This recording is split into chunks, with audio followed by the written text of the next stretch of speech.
ಅಪ್ಪಾಜಿ, ಇಲ್ಲಿರುವಿರಾ? ನಿಮಗಾಗಿ ಅರಮನೆಯನ್ನೆಲ್ಲ ಅರಸಿ ಬಂದೆ. ನನ್ನನ್ನು ಆಶೀರ್ವದಿಸಿ ಅಪ್ಪಾಜಿ.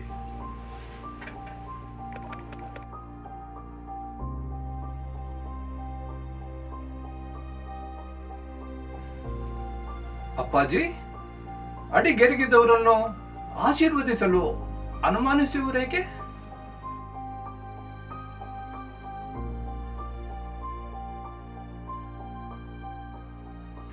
ನಿಮ್ಮ ಮೌನಕ್ಕೆ ಕಾರಣವೇನೆಂದು ಅರಿವಾಯಿತು.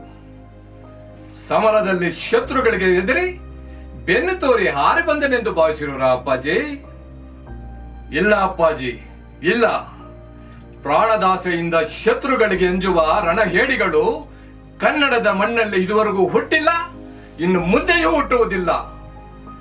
ಕನ್ನಡಿಗರೆಂದರೆ ಕದನ ಕಂಜುವ ಹೇಡಿಗಳೆಂದು ಆಡಿಕೊಳ್ಳುತ್ತಿದ್ದ ಗಡಿನಾಡಿನ ಬಡ ಕಲಿಗಳನ್ನೆಲ್ಲ ಬಡಿ ದೋಡಿಸಿ ಬಂದೆ.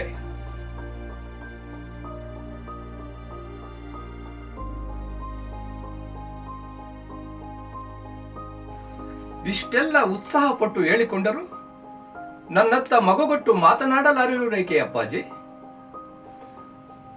ನನ್ನನ್ನು ಕ್ಷಮಿಸಿ ಪ್ರಭು. ಯುವರಾಜ ತಿರುಮಲನಿಗೆ ಯಾರೋ ವಿದ್ರೋಹಿಗಳು ವಿಷವಿಟ್ಟು ಕೊಂದು ಬಿಟ್ಟರು ಪ್ರಭು, ಕೊಂದು ಬಿಟ್ಟರು. ತಿರುಮಲ, ತಿರುಮಲ, ಇನ್ನಿಲ್ಲವಾದಯ. ನನ್ನ ವಂಶಕ್ಕಿದ್ದ ಒಂದು ಜ್ಯೋತಿಯೂ ನಂದಿ ಹೋಯಿತೆ. ತಂದೆ ಎದುರು ನಿಂತು ನಿನ್ನ ಮುದ್ದಾದ ಮುಖವನ್ನು ತೋರಿಸಲಾರದೆ ನಿರಂತರ ನಿದ್ರೆಗಾಗಿ ಜಾರಿದೆಯಾ ಮಗನೇ?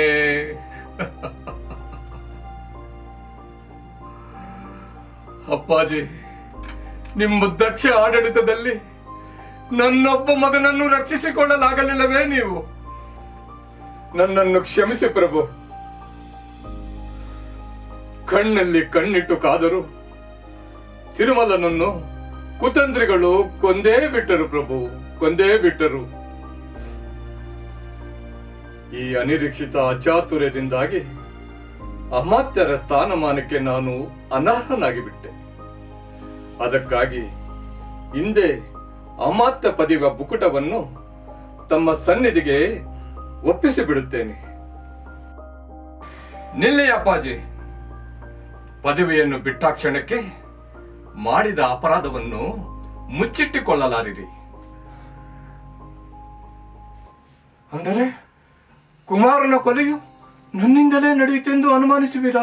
ಅಪ್ಪಾಜಿ, ನನ್ನ ಆಸೆ ಆಕಾಂಕ್ಷೆ ಎಲ್ಲ ಹಾಳಾಯಿತು. ನಿಮ್ಮಂತ ನಿಷ್ಠಾವಂತರು ನಂಬಿ ನಾಶವಾದೆ, ಮೋಸವಾದೆ. ಬೇಡಿ ಪ್ರಭು,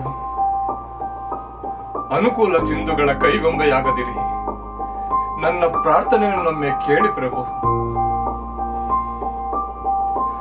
ಹಗಲನ್ನು ಕಾಣುವ ಬೆಳಕಿನಂತೆ, ಕಣ್ಣನ್ನು ಕಾಯುವ ಕಣಿವೆಯಂತೆ ತಿರುಮಲನ ನೆರಳಾಗಿ ಕಾಪಾಡುವುದಾಗಿ ನಂಬಿಕೆ ಕೊಟ್ಟು ನಾಶ ಮಾಡಿಬಿಟ್ಟಿರಿ ಅಪ್ಪಾಜಿ, ನಾಶ ಮಾಡಿಬಿಟ್ಟಿರಿ.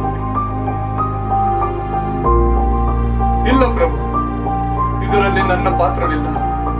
ನನ್ನ ಮಾತನ್ನು ನಂಬಿ. ಇಲ್ಲ ಅಪ್ಪಾಜಿ, ಇಲ್ಲ. ಪಂಪಾವತಿಯ ಪೂಜೆಗೆ ಮೊದಲು ನಿಮ್ಮ ಪ್ರಥಮ ದರ್ಶನ ಮಾಡುತ್ತಿದ್ದೆ. ಆ ಮುಖವಿತ್ತು ನನ್ನ ಪಾಲಿಗೆ ಅಸಹ್ಯವೆನಿಸುತ್ತಿದೆ.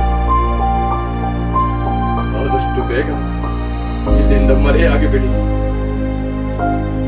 ಇಷ್ಟನ್ನು ಮಾತ್ರ ನನ್ನ ಮೇಲೆ ಕನಿಕರ ಬಿಟ್ಟು ನಡೆಸಿಕೊಳ್ಳಿ. ಮುಂದಿನ ವಿಚಾರಣೆಗೆ ಸಿದ್ಧರಾಗಿ.